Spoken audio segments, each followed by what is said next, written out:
What is up, everybody? Welcome into the Duke Johnson episode 29 of the Barking Brown Show. I am your host, Jacob at Roachism13 on the Twitter, joined as always by my wonderful co-host, Nick Carnes at Carnesies817 on Twitter. Nick, I saw what you did last night, so I know it's a little bit of a rough night, but how are you doing tonight? Good. You know what? I would not have guessed that the Browns would make back-to-back signings in back-to-back days. So this is pretty exciting. Time for us to talk about it. Yeah, right. Perfect. So we got a few housekeeping notes before we jump right on into this stuff. Next week, we finally have. Next week will be our last week at the Wednesday at 7 p.m. I have to work again on Tuesday.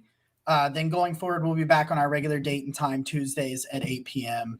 Unless I work the athletic events at Ohio University, and here we are,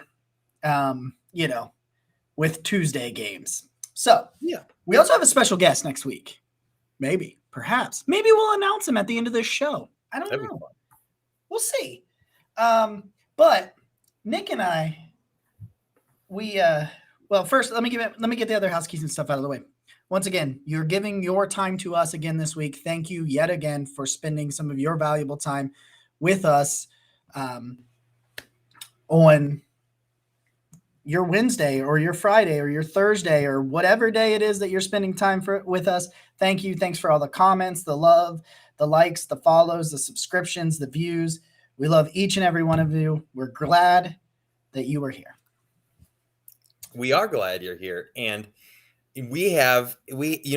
so we very much prioritize being able to talk to everyone, right? And especially because, we're our largest base is on Twitter, obviously. Mm-hmm. And so when it was with Periscope, it was super easy. We could see all the comments, and it was a lot of fun to interact with everyone and talk to everybody. And now, for whatever reason, it's super hard it's super difficult to see the comments. I don't know why we can't get it to work. So we have a fun surprise. We had a friend, and he kept saying and whispering in our ear, "Come get me." He said, "Come get me."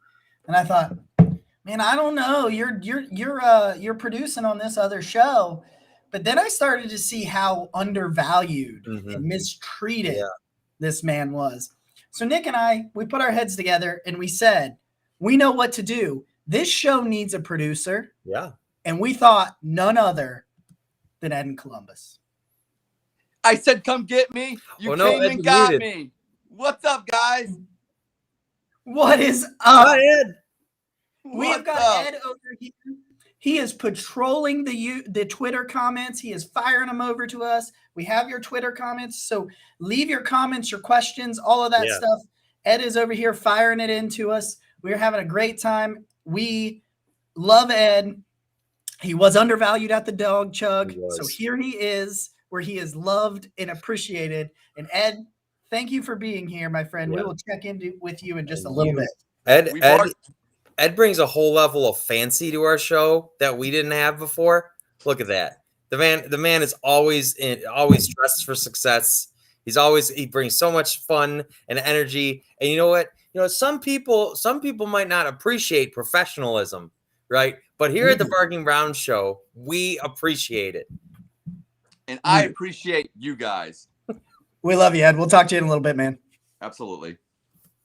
So Ed will be patrolling behind the scenes, but he's giving us the Twitter comments.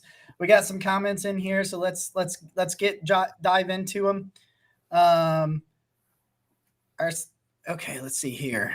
I can't wait to hear about the Spaces interaction. That was, Go ahead. Well, you know what? It seemed to matter at the time, but I think much like the Odell stuff, much like a lot of the negativity that we all felt after the Steelers game, and just that whole wave of that week, I think we can just take it and throw it. I got a window behind me. It can go right out there. Right out the fucking window, baby. Yeah, there's no use in lingering on that stuff because it's like there's so much good going on now. And you know what? I think it's just best to just leave it. Andrew weighs in, says hello. Hello to our good friend Andrew. Talk to him all the time in the DMs. He's a good dude. 3-12.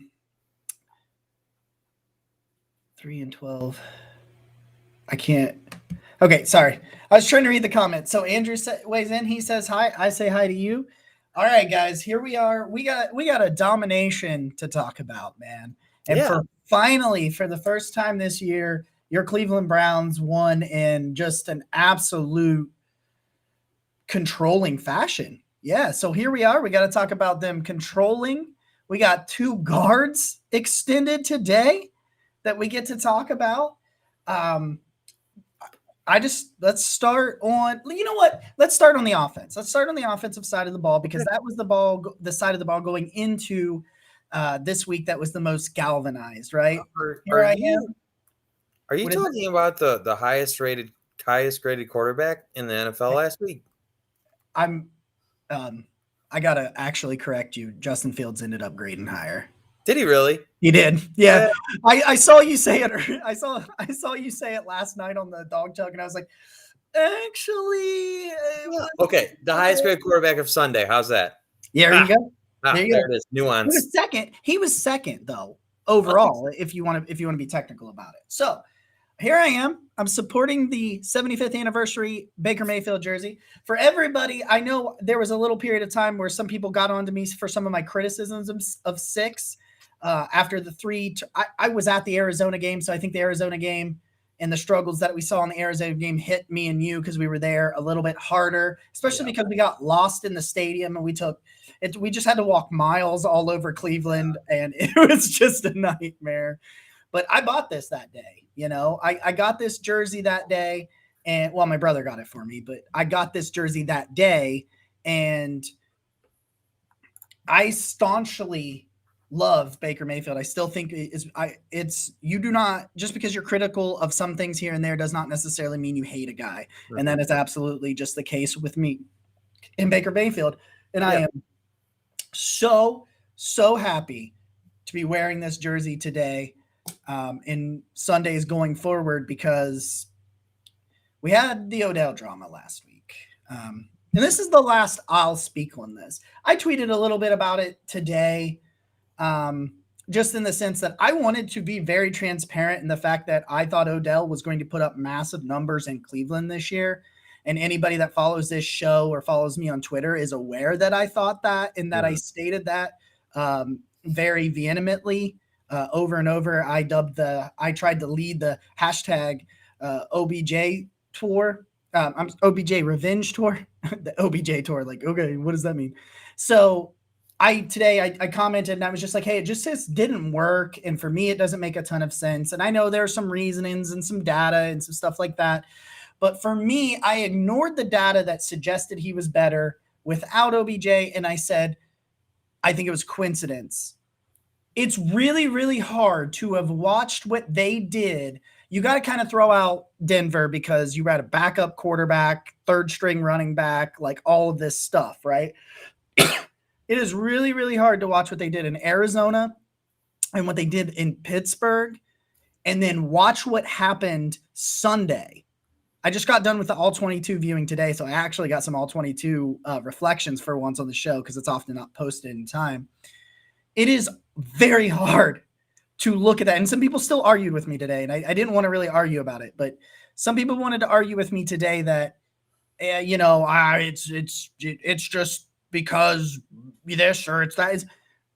It is very, very hard to watch a team do 10 points against the Steelers and drop 34. I realize they scored 41. One's a defensive touchdown against a defense that was in the top half of the league in scoring going into last weekend with OBJ removed. And then you watch that. I know it's one game. I get it. It's one game.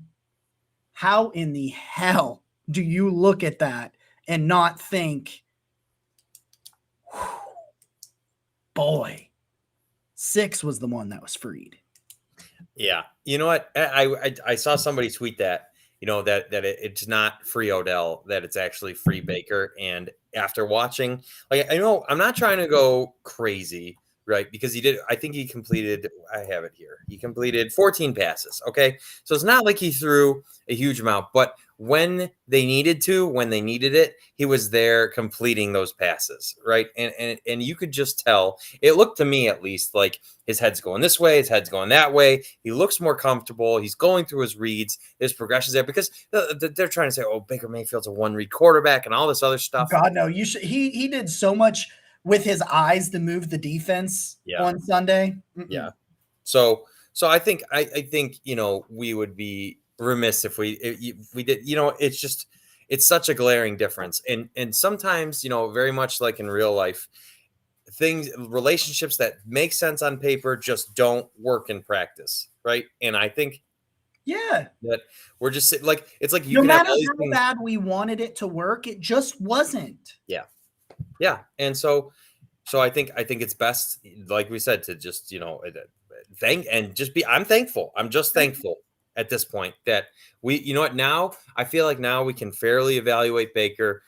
We can look at it and say, okay, what do we have in this quarterback? What do we pay this guy? Because I was with my family for the game on Sunday, and a lot of us, and one of the big topics was, like what kind of salary Baker would command and all of that. And I think, obviously before it's like terrifying to talk about what they're going to pay him or how that's going to go. But I think now, I know like you said, it was one game, but it was so much shades of last year that if he keeps playing like this, then I think you get a true idea of what you actually have, because whatever Baker was doing with Odell before, that's not that Baker is so different than the second half of last year. That's what you saw. You saw second half of the season Baker on Sunday.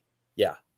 And so it's like the guy just doesn't disappear. There's something obviously that made that happen. So, I mean, if the Patriots were to go poorly or other games go poorly, fine. But I think we have a lot of evidence to say going forward that Baker's going to be good.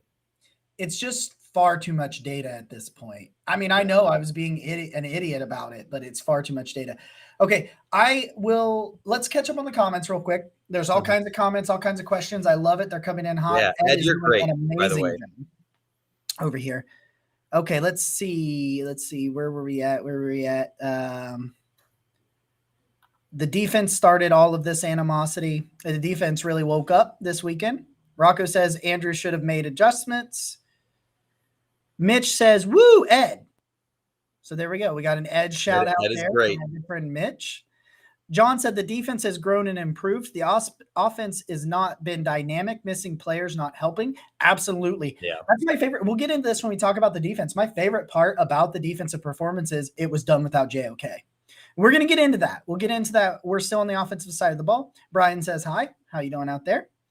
It's just how it is with the injuries. We also had chances to make plays. Absolutely. Yeah.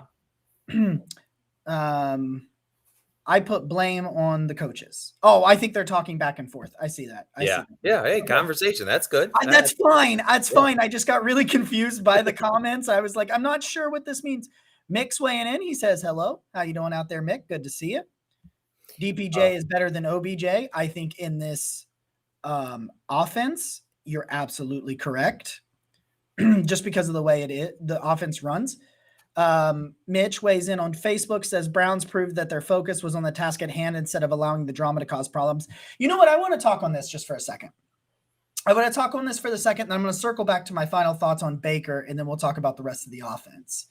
I put out this tweet on Monday. It may have been yesterday, actually, but I put out this tweet after the game, and I said, I think the biggest deal about all of this is that they proved that even though the media wanted to make it felt, and you guys can correct me if I'm wrong in the comments, and Nick, you can correct me if I'm wrong, if you think I'm off base here a little bit, but it felt so strongly to me that the media tried to make this a same old Browns drama because the Browns were 4-4. The defense looked all right, fine against the Steelers. The offense just looked abysmal against the Steelers with 10 points. And it felt like it was the perfect time to be like, oh, well, guess what?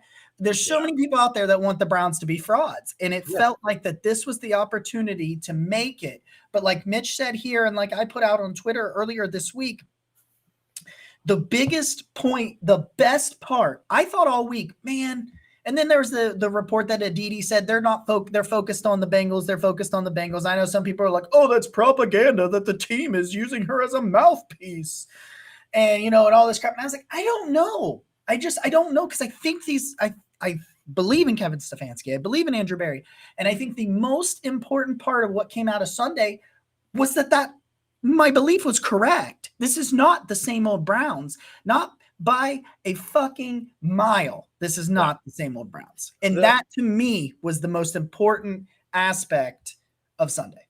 I think a lot of times it's when the old Browns had drama like they did all week, they would go out on the field and they would get their doors blown off. And then it would just be misery and drama and sadness and all of that. Right. And I actually put this out on Monday as well, that I was saying, suddenly after the Browns won, suddenly it feels almost irrelevant where Odell goes. Like, I still wish the guy well, I guess, but now we're just like, okay, you beat the Patriots. You're in this thing. The winning cures everything. And you know what? And I know both of us said that all week on Twitter. Yeah. And for so long, it was like the Browns just couldn't win. So they couldn't cure anything, Yeah.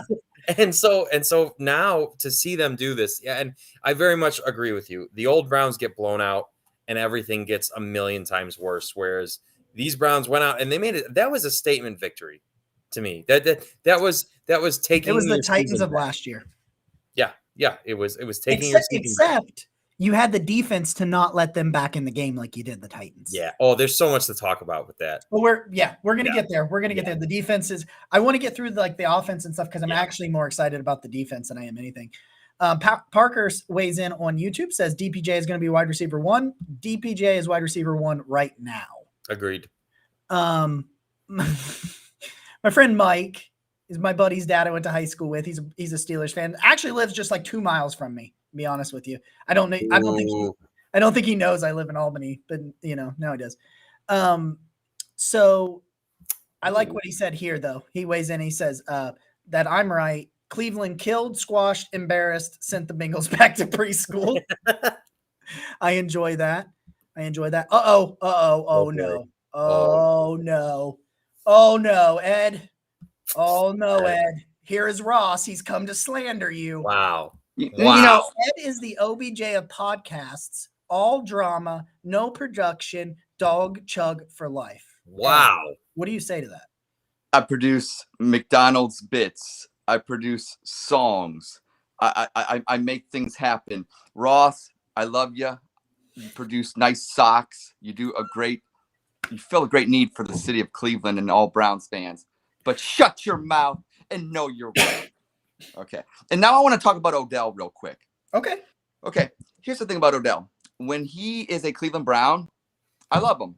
I wish him well, never on Sundays, because he will never put on the orange and brown again.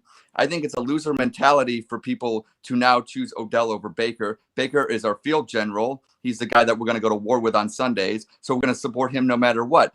It's just like the president. You may not have voted for him, but he's the president and you wish him well. Yeah. It's the same with Baker Mayfield. Odell didn't want to be in Cleveland. I don't think he ever did. And I love it when people say he did all this great charity work for Cleveland. That's fine. And he did. And he did benefit a lot of people. But let's not get it twisted. If he was in any other city, he would have done the same thing. So don't make it. Baker goes above and beyond for the city of Cleveland. Okay. I think Baker does things that no other person would have to do or would even choose to do. So let's also put that into perspective as well. I don't hate Odell, but at the same time, he didn't want to be in Cleveland. And for somebody that was born in Cleveland that would love to be in Cleveland, I'll never understand that. So Odell, I wish you well, but on Sundays, go to hell. Thank you, guys.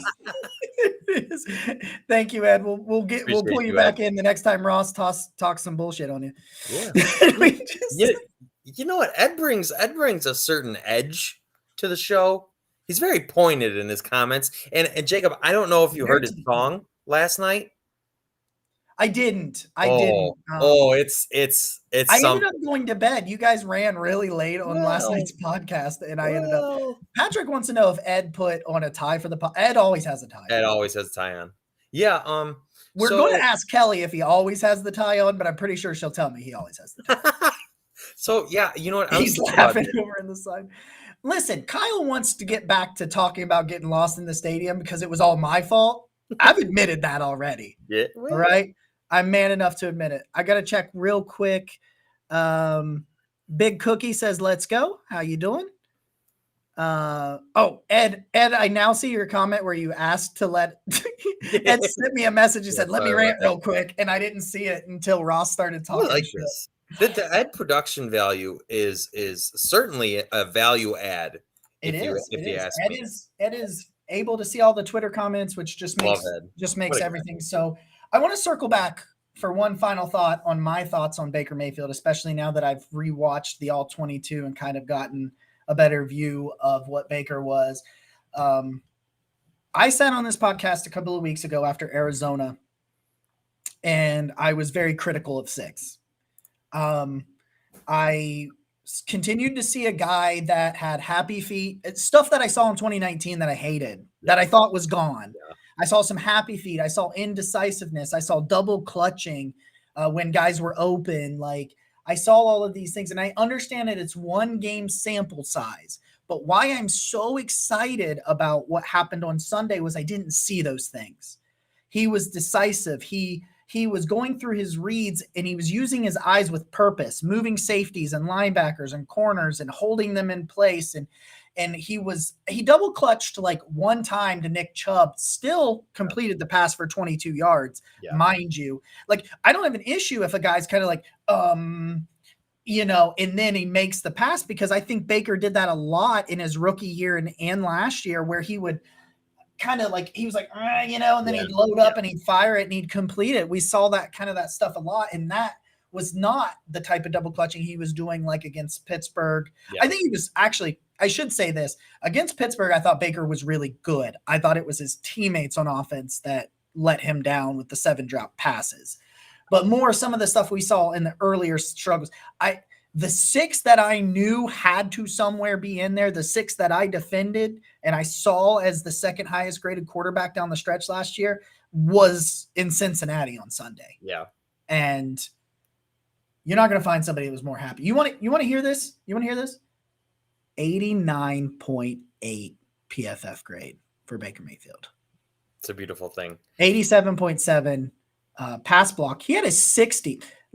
I want to tell you something. Baker Mayfield had a 60.0 run blocking grade. I'm going to tell you a list of people that Baker Mayfield had a higher run blocking grade for on the Cleveland Browns. He had a higher run blocking grade than Austin Hooper. He had a higher run blocking grade than Rashard Higgins. He had a higher run blocking grade than, let's see here. What is that? That's Anthony Schwartz. He had the same run blocking grade as apparently Case Keenum. That's something that's fun. He had the same run blocking grade as Nick Chubb, as Demetric Felton. He had a higher run blocking grade than Donovan Peoples-Jones. Like, that's just like, and you know what you saw on the All 22? Somebody tweeted me during the game and said this, and I didn't notice it. Every single play that was successful, Baker was sprinting to his teammates. Yeah. The running backs, the receivers, the linemen that were blocking. Like, Baker Mayfield was who I'm trying to remember. It was my friend Joe, Mr. Jiggles. He came in my DMs and he said his swagger's back. And that was something we wondered where it was. And I'm not putting all of this on OBJ because I don't think OBJ was so bad. I just think that he kind of threw off some of the timing routes and some of the decisiveness and things like that. I think when OBJ is there, I think Baker, his thought process is kind of like, okay, is somebody open? No, I'm not sure if they're open. Let me find 13 and see if he can make a play. When he doesn't have that, I think he more directly depends on, I think it's a mega security blanket to have OBJ because he can make things happen after the catch. And he's always trying to be aware of where he is. Whereas I think when he's not on the field, he's just aware of where the ball needs to go. I'll read just some numbers. Okay. 24, 20, 10, 21, 25, 11, 17, 34, 41. before the Browns played the Bengals had only given up more than 30 one time this year, and that was to the Jets the previous week. And when this happened last year, when Baker threw 5 touchdowns against them and like just went nuclear, everyone was like, "Oh, well, the Bengals defense sucks anyway. The Bengals suck anyway." And granted, they did lose to the Jets the week before. So I'll give you that. But this is still the same team that went to Baltimore and put it on them. Loved them. And made Lamar look not awesome. Lamar, that was probably one of the worst I've ever seen Lamar look for an individual game.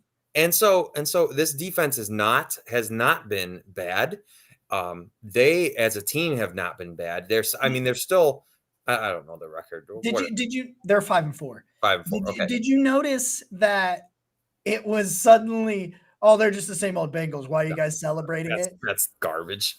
I had somebody tell me that my friend Cash Money came into my one of my comments about the defense. I put a tweet out about the defense and some of their statistics. They're 10th in scoring defense now after that performance. And he came in, he's like, man, it was such a night and day difference for the offense. And this guy's like, why? They beat the Bengals twice last year. And I'm like, if you think this is the same Bengals team, you're not paying attention. And so, and so that's my point is like that defense is good. And Baker mostly picked them apart.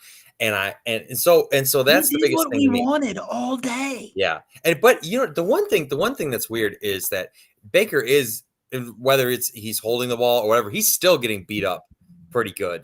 And so I think that's even more credit to him that, he still looked calmer in the pocket, because even though the Browns offensive line has been good this year, or elite this year, it's like they're still getting to him. I haven't looked at the updated stats, but like we've cited before, he's on pace to get sacked more than he ever has. Well, so Blake Hance is struggling. He had a 28.5 passing pass blocking grade.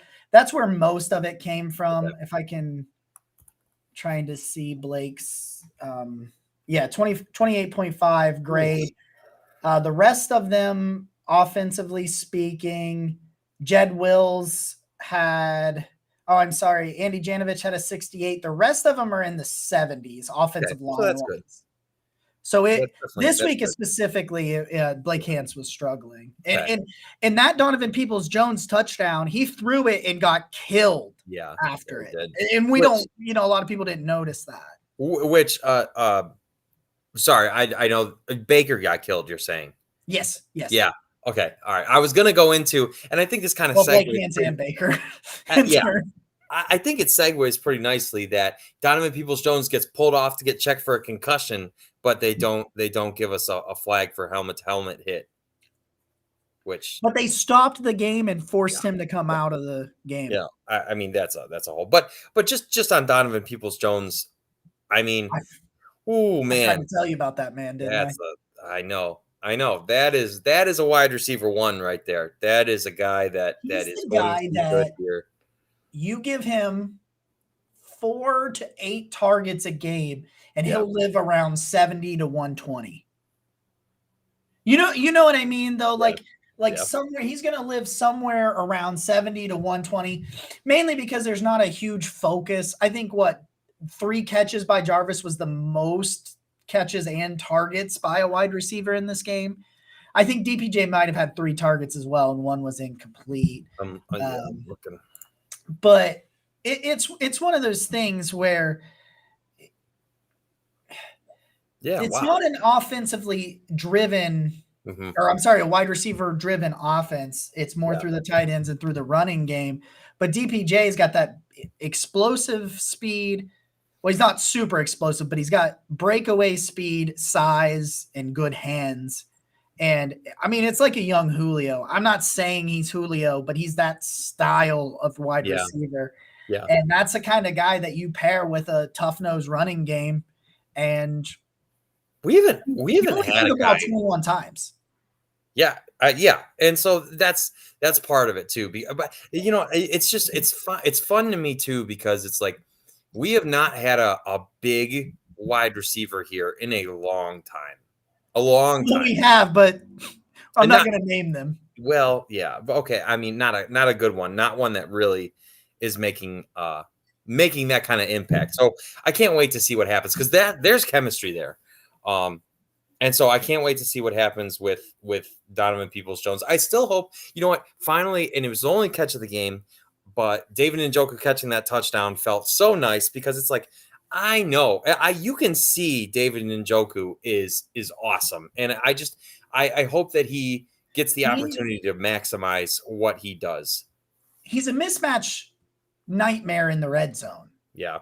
Now, if Baker throws a ball just about 2 inches higher, he had 2 catches and 2 touchdowns. I know he missed them. I love that play. Okay, that is my favorite play that didn't work out ever. You have 3 tight ends, and you bunch them all together, and then you flex them out, and David Njoku goes wide against a linebacker. Yeah. And I was like, bro. Yeah. And then I was like, and Baker was killing himself, and they still get the touchdown. It works out. But like, that's the creativity of Kevin Stefanski. Some of the stuff that I was wondering if we were going to see some more of that. And yeah. And I felt like it got that was so fun to watch. Let's catch up on some comments as we need to do.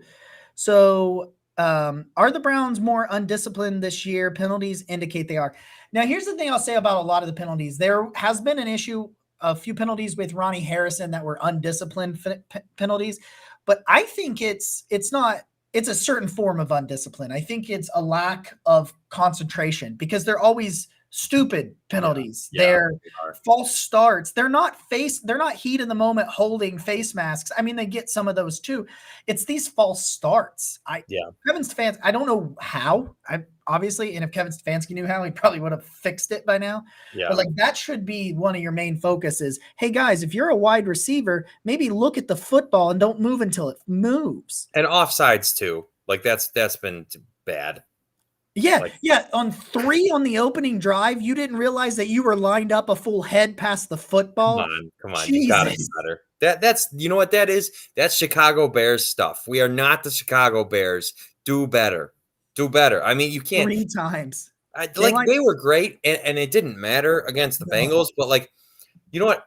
And you know what? When we did our schedule game, I know this is jumping ahead a little bit, but when we did our schedule game, I predicted this New England game is one of the Browns' losses.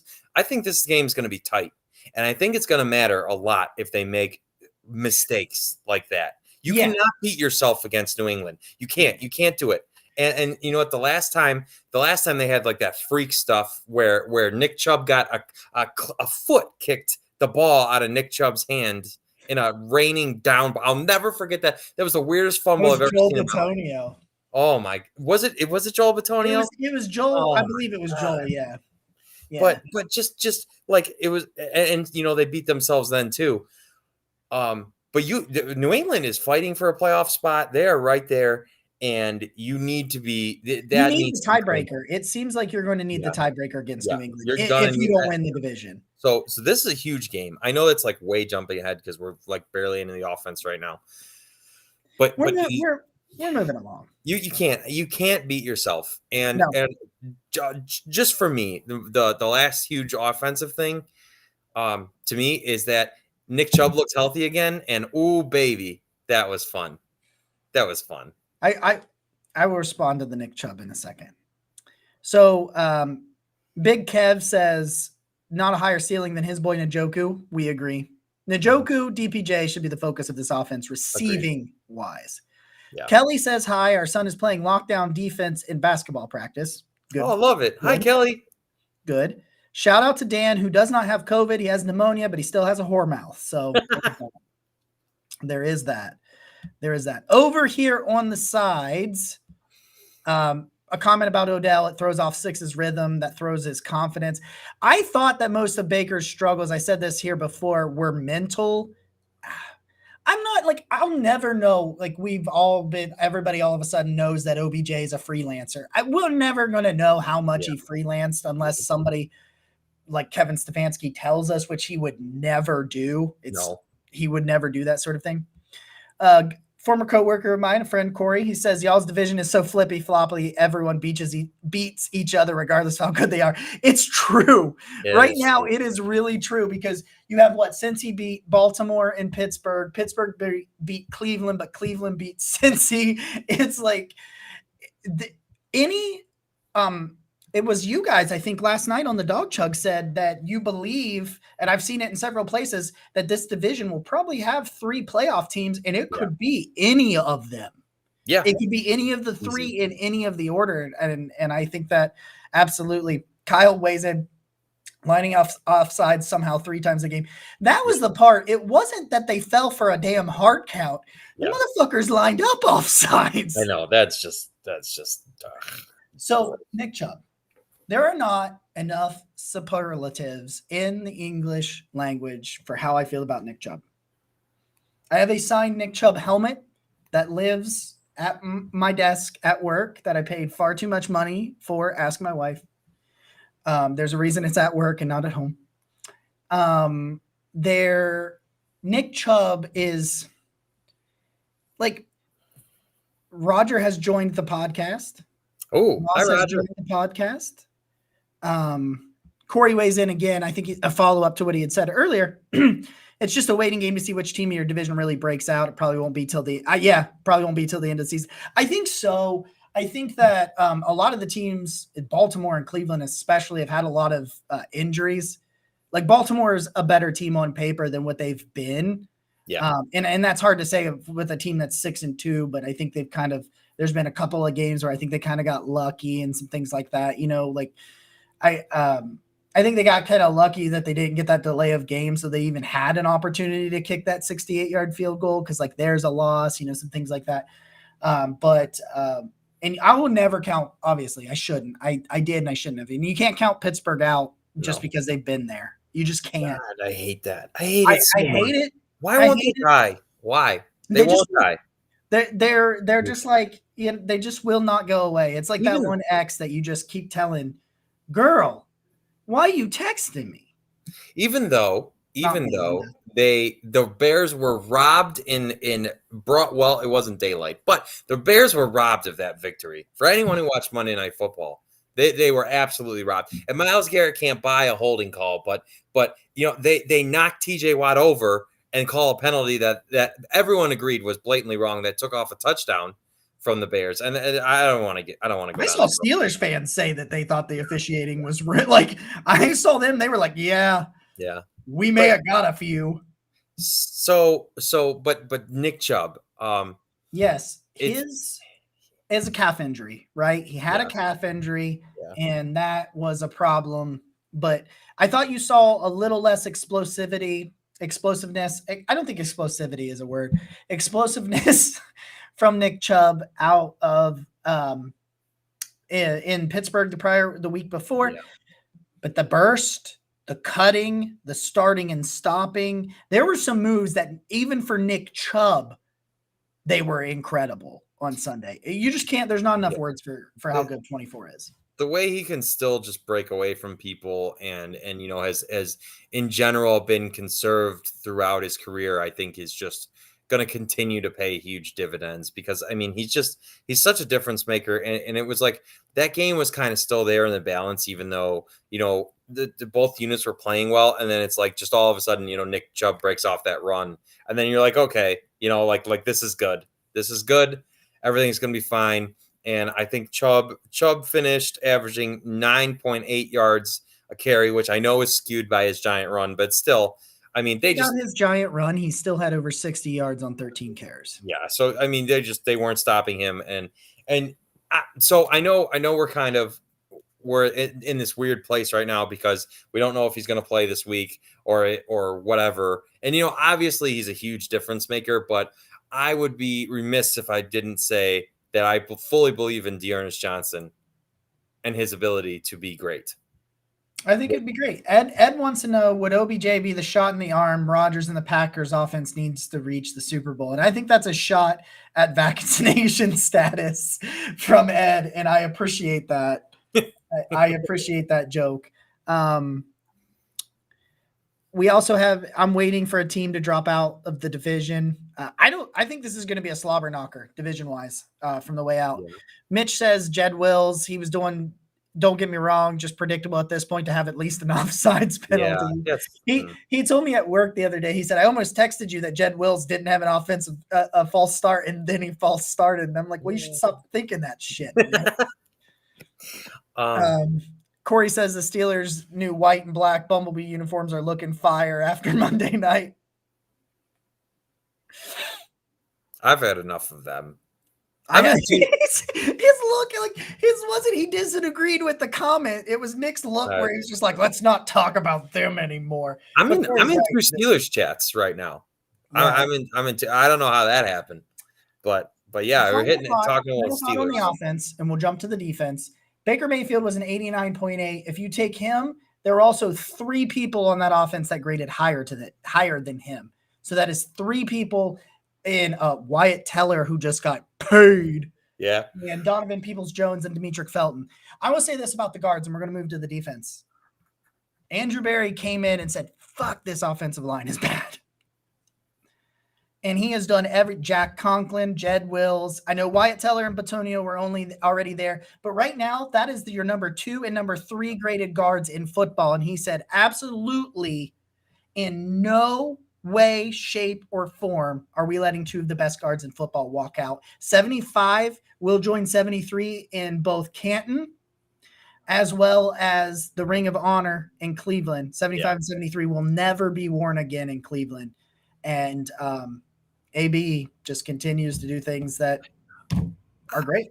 I would like to talk, if we're going to talk about the extensions real quick, I'd like to say that Joel Bitonio is the longest tenured Brown.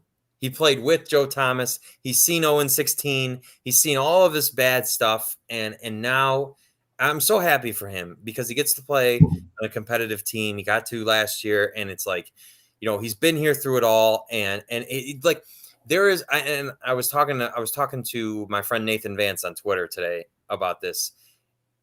There is no one that is a better example of what you want as a Cleveland Brown than Joel Bitonio. And so for him to be the longest tenured Brown and get an extension and be that guy that's like, because a lot of people talk about, you set examples when you decide who you're going to pay, right? You send messages. The positions. Yeah. And all of that.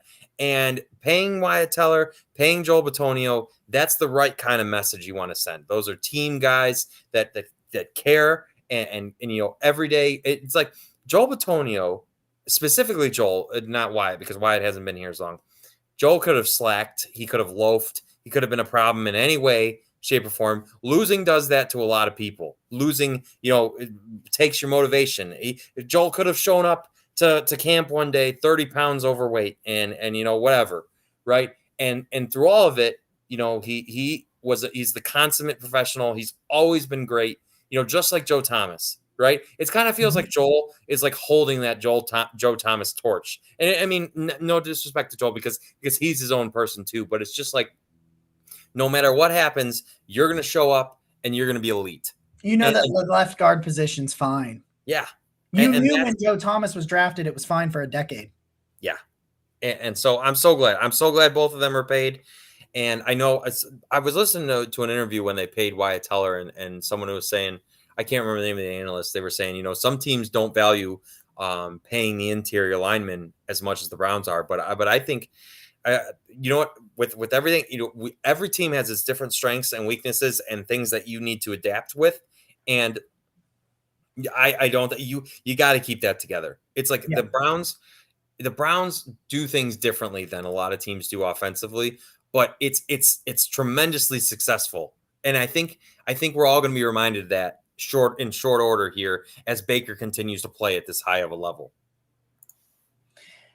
So we're going to move on to the defensive side of the ball, catch up on a couple of comments. Rocco says 24 is definitely different. Ed says Teller and Bitonio should throw out opening day pitches at Guardians games. I hope so. They should. They should throw out the opening day. I'd like that. Dan hates the Spitzer commercial with Bitonio. Joe and rock and roll annoy him. That is a question from Corey. Do we think that getting rid of OBJ is a positive or negative influence, not only for the offense, but the all's locker room? It was evident that the dude didn't want to be there. Rather, you think the team is truly better or worse with or without him. Yeah. He did not want to be there. I don't know how much drama he was or wasn't causing, and we probably never will.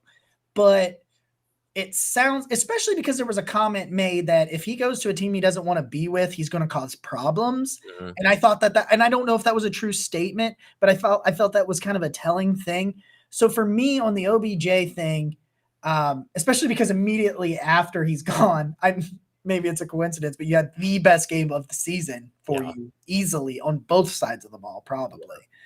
And overall, because I know that Minnesota game, you only let up 7 points, but you get what I'm saying. I think they were much more attacking on defense. I think it's good. You know what? I had a little bit of concern because there were a lot of influential players that voiced their support of Odell. When he left. That worried me at first. Yeah. Yeah, and so I was talking to my uncle about this. It's like Myles Garrett and Denzel Ward and Greg Newsome and Donovan Peoples-Jones and Anthony Schwartz, and so you say, okay, but I think that their play and the way that they handled themselves in that game speaks much louder than anything they could have said. And obviously they are all in on being Cleveland Browns and the team, and they made a statement. Like we said, they made a statement with that win and with their play. So I think that it looks like the Browns are going to get back to the magic that they had at the end of last year. At least that's how I feel. So let's talk about how good Denzel Ward and Greg Newsome are. Yeah, let's do that. That sounds fun. Holy shit. So and Ed, as though he was psychic, says Ward and Newsome will be like, wow, Mayfield and Dixon. I can never say his name right. Is it Mayfield? Is that right? I think it's Mayfield. Mayfield, that's right. I know I can't pronounce things. So, but you get what I'm saying. I understand. Yeah. I understand that.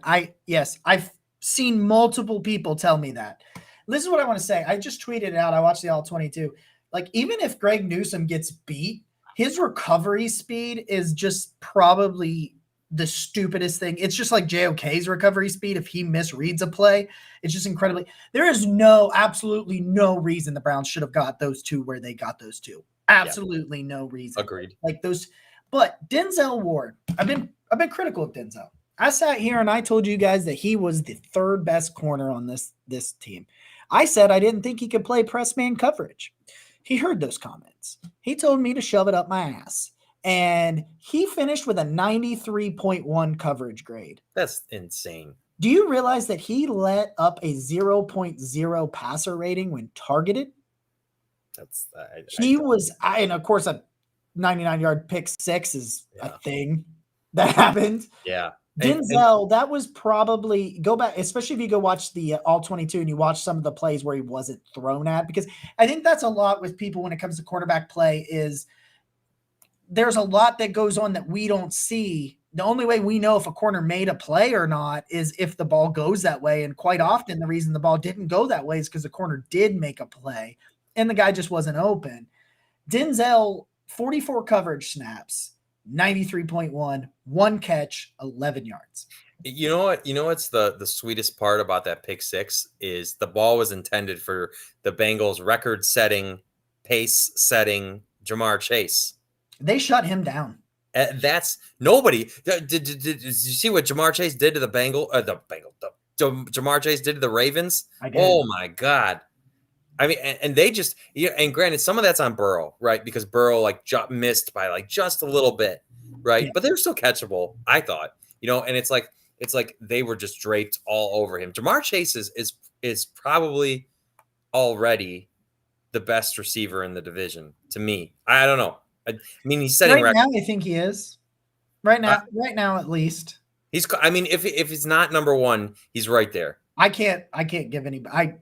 I don't know of anybody at least in the AFC North that's better now. And that's crazy. And so for them to do that to him, I mean, that's probably his worst performance of the year, right? And that's man.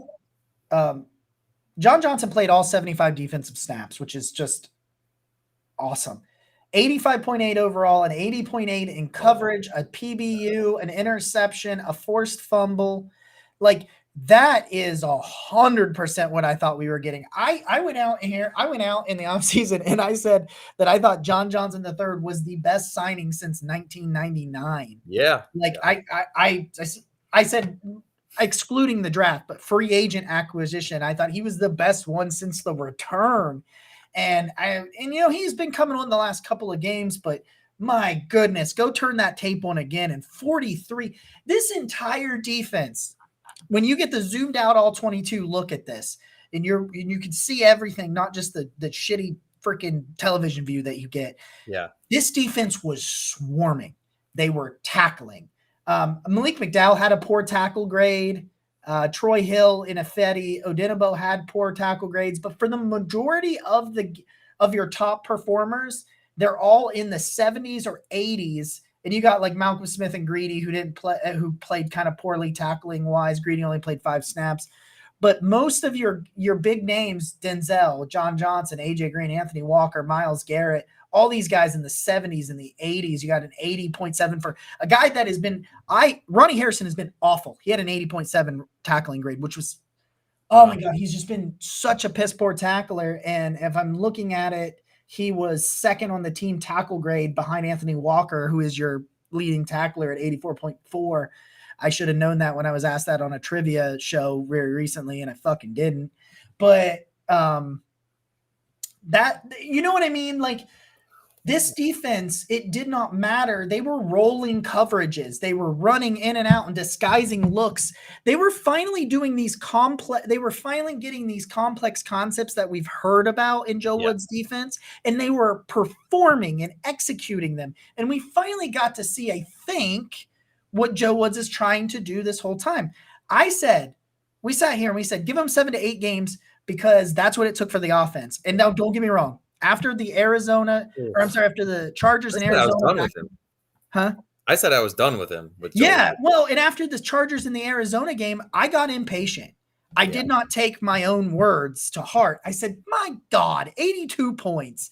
This is ridiculous. And then since then, 14 points, 15 points, 16 points. And this week, 5 sacks. And 3 turnovers. Finally, turnovers. 3 turnovers. Oh, 5 sacks. 3 turnovers. They had 5 turnovers coming into the game. Yeah. Oh my God. And you saw Burrow was hit 10 times or 7 times, hurried 10 times, sacked 5 times, and 23 pressures. Like, every time they showed Burrow, he was just like you could tell he got the hell beaten out of him. And it was coming from everywhere, man. And Myles Garrett at one point was playing Red Rover with the defense, and he didn't get a fucking call. I saw someone say that it looked like he was. I can't remember who it was. It was some podcast I was listening to. They were like, "Yeah, it looked like they were playing fucking Red Rover," and I was like, "Oh my God." You know something I didn't know? Oh, because I knew Myles Garrett led the league in sacks, obviously, but he also leads the league in tackles for loss. That's crazy. That's crazy. 12 and 12. How is that? Oh man, that's. And you know what? I know you said this, but in the same vein of the Titans game, the old Browns defense lets a team back in, right? They did it repeatedly every time last year. You never could relax, and this defense was just like, nope. Question for producer Ed over there. He said Burrow needs some claw, so he does. He needs some White Claw. Producer Ed.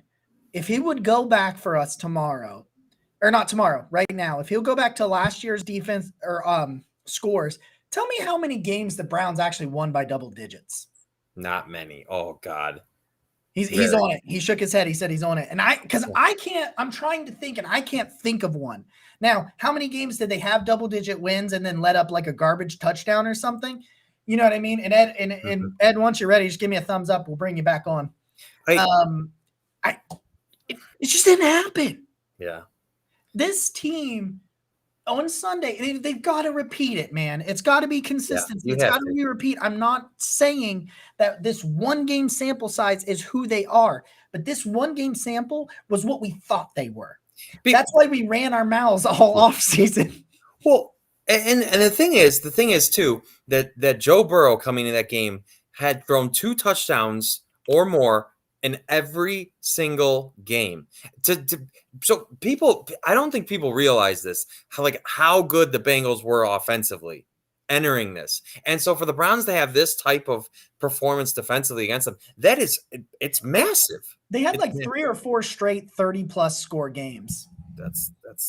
Yeah. And so I think people are appreciating far too little what the Browns were able to do to a very good offense. We're going to bring producer Ed in here. Ed says he's got the number for me. The answer is 3. The Browns won 3 times double digits. They beat the Washington football team 34-20, took out the Cowboys 49-38, and then went to the Giants and won 20-6. But those were their 3 wins by double digits. 3. Ed, you're great. Thank you. Ed, we'll have you back on for final thoughts here in just a couple of minutes. Awesome. Thank you, guys. He's great. He is. That's great. I want to say one thing because Ed brought it up, and it's a great point. We did not hear Larry Ogunjobi's name one time. And everyone's like, oh, what are the Browns going to do? They lost Sheldon Richardson and Larry Ogunjobi. What's Andrew Berry doing? However, will they survive at defensive tackle? Well, you hear anything about Sheldon Richardson lately? Nope. I did. I heard him get called.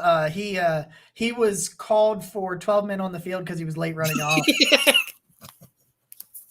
Seriously, I was watching that game. It was either 12 men on the field or they might have got a timeout, but he was the name that was mentioned as to not getting off the field in time. I don't remember. I'm not trying to dump on the guys, but I'm making the point that it's like everyone was panicking, right? Yeah. And Andrew Berry is just crazy. I don't know. He is a wizard. We were talking in the chat a little bit before, and Jacob, I don't think you were there for this, but we were talking about Sashi Brown and John Dorsey, and so it made me go back and look at their draft classes and basically what they did. And I don't think either one of them hold a candle to what Andrew Berry's doing. And we haven't even had the full time to evaluate the draft classes that he's put together. I don't think either one of them do. And I was thinking about it, and it's like Sashi had a couple good picks, and yes, he definitely acquired a lot of assets. But I mean, he took Sean Kaiser in the second round, he took Corey Coleman in the first round. I don't want to get to. I mean, and then you got John Dorsey gave up a 3rd round pick for 2 games of Tyrod Taylor, and okay, but I was okay with that move just because I was not sure who the quarterback was going to be, and I didn't know if he was going to be developmental. Sure, fine, but it's just like. Then he also got rid of Emmanuel Ogbah for Chad Thomas, and Carl Nassib, who are both contributing, and Chad Thomas isn't even in the league. He didn't go anywhere else. That's what you need to remember. What? He did give Nick the finger one time, though. Yeah, well, he did. Not specifically me, but All right, guys, we are going to wrap this thing up. We're trying to keep these things around an hour. I understand that we go on a little bit too much. We're going to bring Ed back on here, guys. I want to get both of your final thoughts, and then I have a question for you. So we'll start with Ed. What's your final thoughts? Your final thoughts after the beatdown in Cincinnati? Well, it's a familiar place that Baker likes to go and win, especially with that team, 6-1 against the Bengal Tigers. He is the Tiger King, not Joe Burrow. Take that, Carol Baskin. But I think that— Did you hear there's going to be a second Tiger King? Yeah. Yes, I cannot wait. I will binge watch the hell out of it. I am addicted. I hope they free him. Free OBJ. I think you need to free Joe Exotic. That guy's crazy, and I'm a little bit of crazy, so I can kind of relate to that. But moving forward, Jacob, you hit the nail on the head when you said that the Browns, they already lost to Kansas City. They already lost to the Chargers. They already lost to the Steelers. You got to start beating these common AFC opponents because it come tiebreaker time. Ties matter, guys. Tiebreakers matter. Tiebreakers matter. I love that. So the Browns got to get it done. But I'm feeling really good going to Foxborough. 30 years ago, Bill Belichick got his first win as an NFL coach. It was on the sidelines of the Cleveland Browns at Bernie Kosar, 20-0 over the New England Patriots. So it's kind of fitting that we're going back there, and we're going to salvage our season. We're going to be 6-4 after Sunday, and things are looking up for the Cleveland Browns.